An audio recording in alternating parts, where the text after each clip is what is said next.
Hey guys, another video here about the Oscars. Today I'm going to be talking about and breaking down the nominees for Best Supporting Actress, a category that had at least one major surprise, maybe even two depending on your preferences here on the movies. But I want to make sure that this is a little bit more compact than my Best Supporting Actor video. That one ended up being a little bit longer than I wanted it to be, and I would really like this to just be a quick snapshot for you guys to understand the roles, who is nominated, what they did well, and some of their background here. So I'll try to be a little bit more compact here with what I'm talking about here. So with that being said, I'm going to get right into it here. I'm just like the Best Supporting Actor video, I'm going to be going in alphabetical order. So this is not a ranking at all. I'm going to start at the top of the alphabet and then go down to the bottom, all right? And that brings me to the first person that I want to talk about here in the category, and that is Jessie Buckley for The Lost Daughter. And a couple of quick points about Buckley here. This is her first ever Academy Award nomination. In fact, she really hasn't been in too many movies before. Some of the most notable pieces of work that I've noticed that she's been in is she had a minor role in the miniseries Chernobyl, on HBO, which if you haven't seen, what are you doing? That miniseries is incredible. And she's also a series regular on the TV version of Fargo, not the movie from 1995, the TV series. And then aside from that, she's actually done quite a bit of stage work as well. So, she's fairly newish to movies. Well, I say newish. She just hasn't been in a lot that I have personally seen before. But clearly she's on the up and up here. She's nominated for a freaking Oscar. So I'm not going to lie, The Lost Daughter, the first time I watched it, it just kind of lost me. I thought it was boring, so I made sure to go back, and I watched this last night, and wow, I'm glad that I did, because it was an entirely different movie than the first time I watched it. I actually ended up really enjoying this. If you can just stay with the movie and buy into the characters, you'll enjoy it most likely. It's not for everyone, but I personally enjoyed it. And something about her is she had some pretty difficult scenes in the movie, because her role is as a individual who is the mother of two and really doesn't want to be. So there's a lot of difficult scenes to watch here where she is being, and pardon me, I'm not a parent and nor will I ever be a mother, but she has difficult scenes here where she is basically just a bad mother. And so you see her, there's one scene that sticks out where her child is crying. Her little 7-year-old daughter is crying, and she's asking her mom to, kiss her boo-boo to make it feel better. And this woman just isn't doing it. I was sitting on my couch last night and I was like, freaking kiss her finger. It's not going to do anything, but it's going to help your child feel better. Just do it. What's so hard about that? And it's really interesting because she plays the younger version of the main character of the movie. So I guess she's the main character, but whatever. So it's really interesting watching her because you see little things that she does as her character that ends up forming the habits and the personality of the person we see today, who is Olivia Colman's character. And she plays the role really well, too, in showing that she is not a happy person being a mom. In fact, the only times that she really shows affection for her kids are whenever something good happens for her. And so I think Jessie Buckley really pulls it off here, and she delivers a really good performance. Honestly, I'll get to it a little bit later whenever I cover Judi Dench here, but I personally, no disrespect to Jessie Buckley, but I would have nominated Katrina Balfe in this category over her. Again, no disrespect to her. Both delivered great performances, both different performances, obviously, so it's kind of hard to compare, but that's just my personal take. So, Jessie Buckley, a few quick stats on her just so we can keep a list here. First nomination, that's something about her here. She plays a bad mother. I'm not going to say that she's a bad mother here. That's not going to be a bullet point. I don't want it to get misconstrued if people jump around in the video here. And she plays an independent person thrusted into a dependent situation. So it's not in her nature to be a mother, but she is. And you can tell throughout the movie, Buckley, again, she plays this role really well where she wants to be a good mother, but it's honestly just not in her nature, so it's really difficult for her to do. And so what does she do? Well, I'm not going to give away the whole plot of the movie here, but Buckley really does deliver a good performance here. And so that's Jessie Buckley. All right, so now I'm going to talk about the next person nominated here, which is Ariana DeBose for West Side Story. And now a couple of quick stats on her. This is her first ever Oscar nomination as well. And in fact, this is honestly one of the first starring roles that she's had on any platform before. She literally has hardly been in any movies up to this point, and really most of her background is on Broadway, most notably in Hamilton as a member of the ensemble, and she played a role in Les Mis as well. I'm not even going to try to pronounce the name. But Ariana DeBose, a few things about her here. Electric performance, someone that just came out of the blue. She is someone that Hollywood has just been asking for, a person who can do it all. She can sing, she can dance, she can act.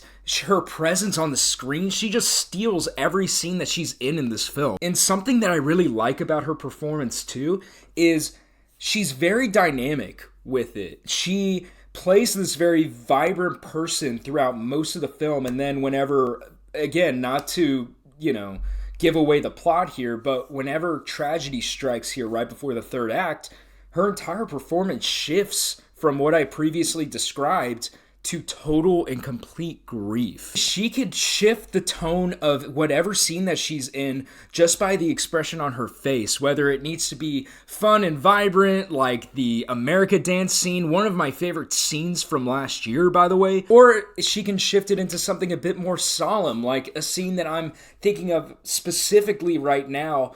Again, after tragedy strikes and after something pretty traumatizing happens to her in the shop owned by Rita Moreno's character, and she gives a little bit of dialogue there as kind of her closing scene of the film. She controls the tone of the movie in whatever scene that she's in. And she does something that every supporting character should do. She pushes the lead characters in the direction they need to go to for the rest of the film. And so for her, I think that she's one of the strongest contenders here for the award. She has won everything up to this point, and I'll get into who I think is going to win at the end of the video, but she has a pretty good chance at this point.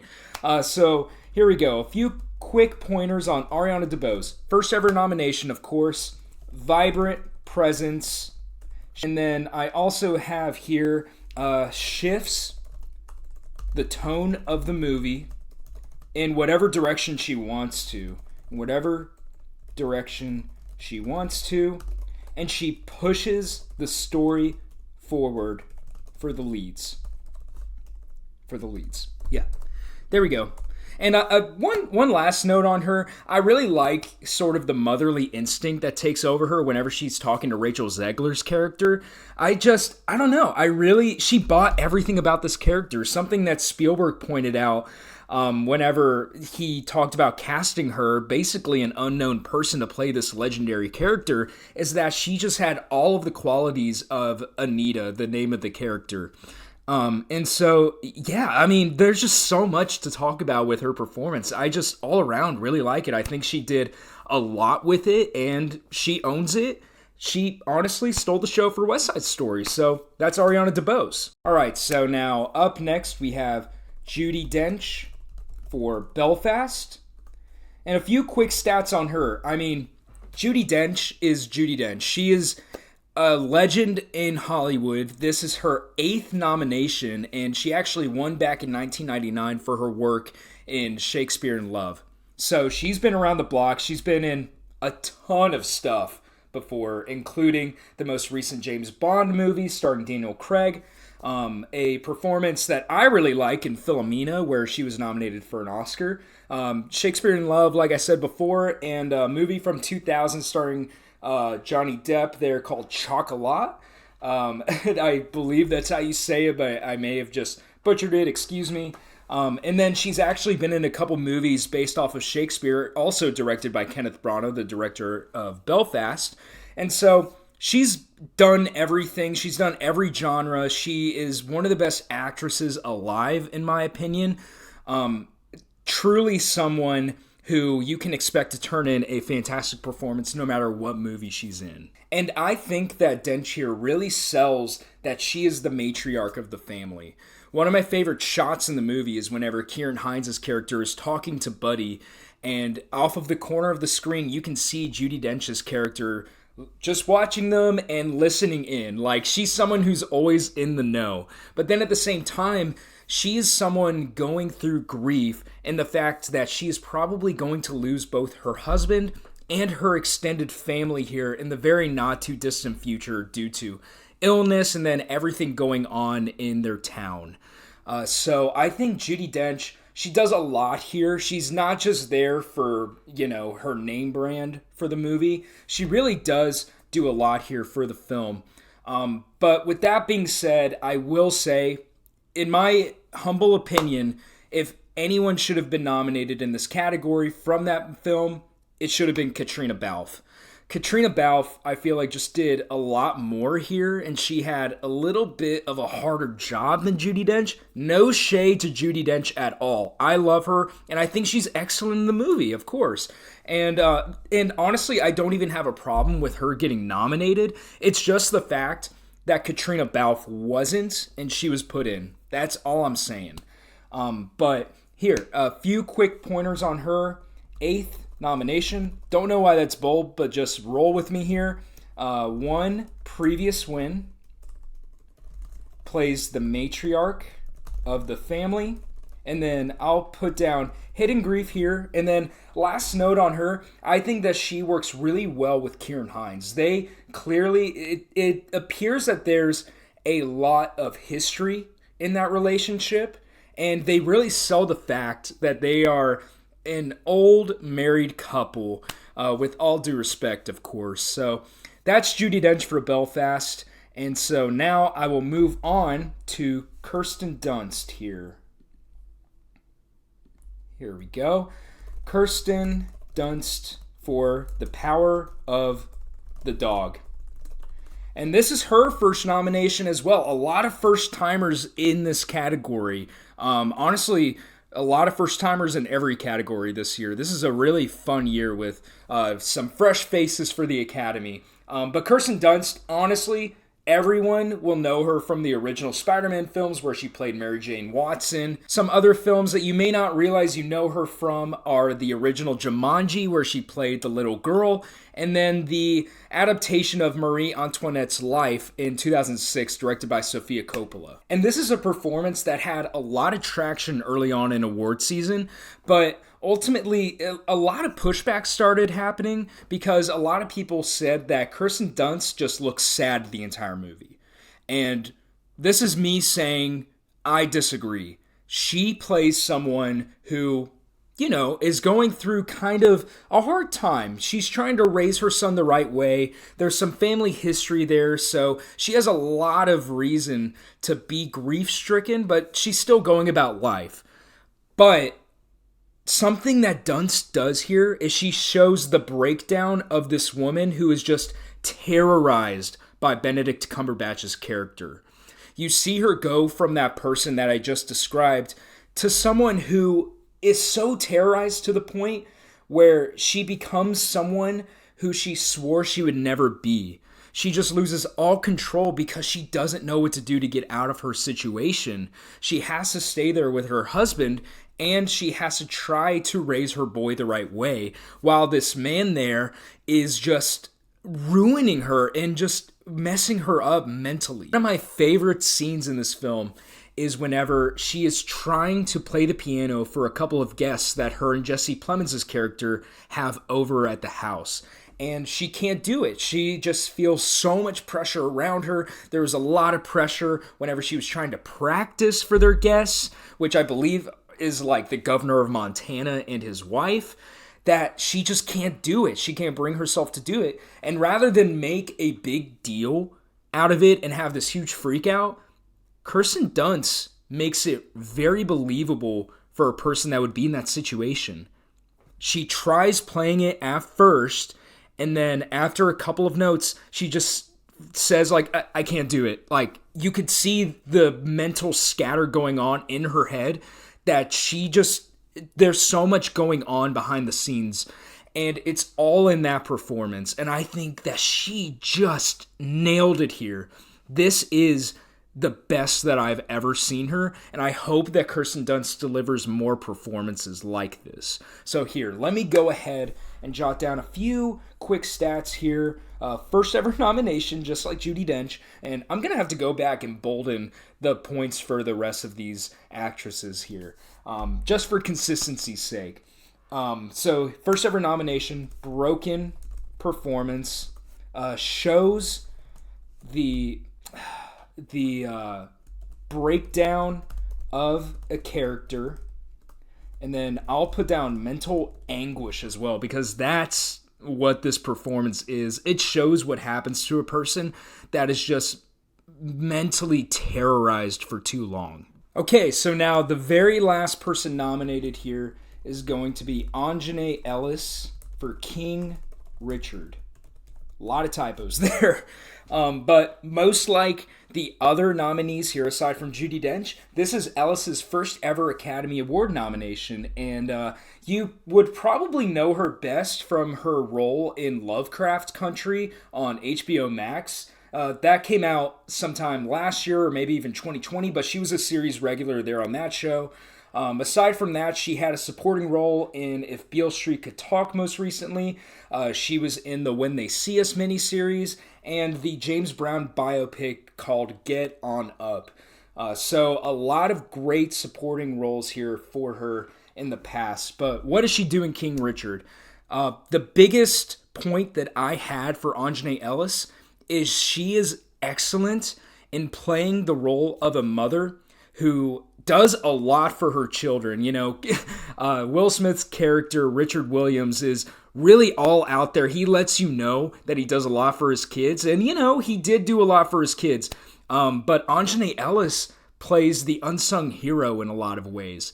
And one of my favorite scenes in the film is whenever she is in a fight with Richard in their kitchen, and she just feels like he is discrediting her role in raising their children. And she lets him know, like, hey, you know, I may not have been loud, I may not be in front of all the cameras, but I did a lot for these kids. In fact, I don't know if it's entirely accurate in real life, but in the movie, she plays a major role in why Venus Williams ends up being as good as she is. She develops parts of her game that her dad didn't while Serena was off at whatever fancy country club that she got into. And so I think Aunjanue Ellis really pulls it off. And most of the movie, you just see someone who is basically taking a back seat to her husband and a lot of times isn't given the respect that she deserves. Such as the scene whenever Richard takes off and leaves his kids at a convenience store, and she basically has to blow up on him and say, stop this car, never do that to my kids again, or I'm going to leave you. It's little parts like that where you see, like, Richard Williams may be the loud one, but she is the one with power there in that family. So I really thought that she did a solid job here. I don't know if she's going to win, but I'm really happy that she rebounded off of the SAG nomination snub. So here, let's go ahead and jot down a few things. First nomination, right there, plays the unsung hero. She has a lot pent up on the inside. You're seeing me work through my thoughts right now. I'm trying to figure out the best way to say this. Has a lot pent up on the inside, but doesn't blow up until a couple of scenes, such as the kitchen scene. So now let's talk about who exactly is going to win. And for me, I think a lot of people here are deserving of the win. All of them delivered great performances here. I would say that, Kirsten Dunst gave her best performance of the year. Like I said before, I think Aunjanue Ellis does a lot with her performance. Jessie Buckley and Judi Dench, I think, are very good in their films and their supporting roles. But at the end of the day, I mean, I'm going to give the title to the person who has won everything at this point and who I personally believe gave one of the best performances of the year in any category, and that's Ariana DeBose for West Side Story. I think at this point, this is the closest thing we have to a lock here at the Academy Awards whenever it comes to the acting nominations. I said in my previous video that I thought Cody Smith-McPhee was going to win, but since I made that, Troy Kotsur went on to win the SAG Awards. So at this point, that's not even a sure thing. I think that Ariana DeBose is basically a lock here to win for Best Supporting Actress. And honestly, I'm thrilled to see someone brand new take it home in basically their first role. Kudos to Ariana DeBose, well deserved. I cannot wait to see what she does next. And she actually recently signed on for the Kraven the Hunter movie there in the Spider-Man universe. So I have a feeling we're going to be seeing a lot more of her here pretty soon.